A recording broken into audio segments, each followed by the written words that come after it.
সমাজে প্রধানত 4টে শ্রেণীর মানুষ দেখা যায়: লোভী, ক্রুদ্ধ, মূর্খ, পণ্ডিত শ্রেণীর।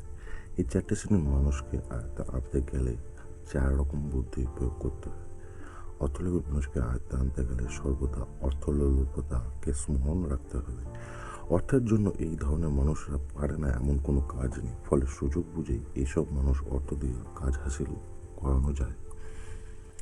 ক্রুদ্ধ মানুষ, সামনে ক্রুদ্ধতা প্রকাশ করলে ব্যক্তির ক্রুদ্ধতা বেশি পায়, ফলে ক্রুদ্ধ ব্যক্তির নিকট একবারে ক্রুদ্ধ হওয়া উচিত নয়। ক্রুদ্ধ মানে বিনীত স্বভাবের নিকটে বশ্যতা স্বীকার করা। ফলে ক্রুদ্ধ মানুষের নিকট বিনয় প্রদর্শন করে কাজ হাসিল করতে হয়।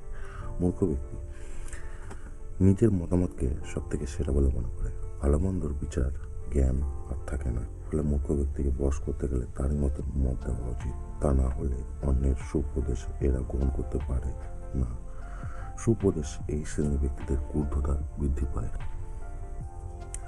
অন্যদিকে যে পণ্ডিত ব্যক্তি সততা ছাড়া কোনো কিছু বশীভূত না হয়ে জীবনের কোনো সরল চাতুরী অর্থ শাস্ত্রিক বাক্য দ্বারা এদের বশ করা যায় না।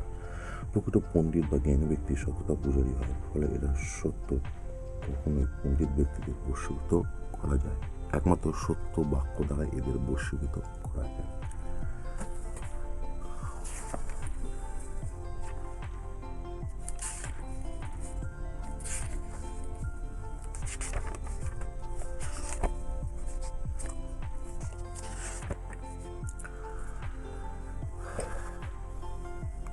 আরেকটা জিনিস আছে সব থেকে বেশি গুরুত্বপূর্ণ, সমাজের নারী আর পুরুষ পরস্পরের পরিপূরক। আমি জানি এই ক্ষেত্রে নারীরা অনেক বেশি গুরুত্ব পেয়েছে বা দেওয়াও হয়েছে।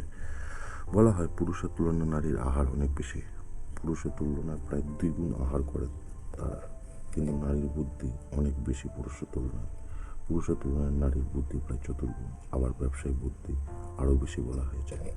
পুরুষের তুলনায় নারীর ব্যবসায়িক বুদ্ধি প্রায় 6 গুণ বেশি বলা হয়েছে। সেরকমভাবে ভোগ বাসনার ক্ষেত্রেও অনেক বেশি, প্রায় 8 গুণ। হয়তো তৎকালীন সমাজের পরিস্থিতিতে দাঁড়িয়ে এই কথাগুলো কোনো যুক্তি ছিল, কিন্তু মনে হয় পুরুষতান্ত্রিক সমাজে এইভাবে নারীদের পায়ে শৃঙ্খল পড়ানো হয়েছিল। এই কথাটা সত্যি যে কোনো ক্ষেত্রে এই নারীরা প্রবেশ করলে সেই ক্ষেত্রে প্রভূত উত্থান সাধন করতে পারে, কিন্তু ভোগ বাসনায় 8 গুণ বলে নারীকে কার্যত অপমানিত করে শৃঙ্খলিত করার চেষ্টা করা হয়েছে। তাহলে এটা সারমর্ম কি বলে? নারীর আহার 2 গুণ, বুদ্ধি 24 গুণ, ব্যবসায়িক বুদ্ধি 6 গুণ এবং কামবাসনা 8 গুণ। তাই জন্য এরকম।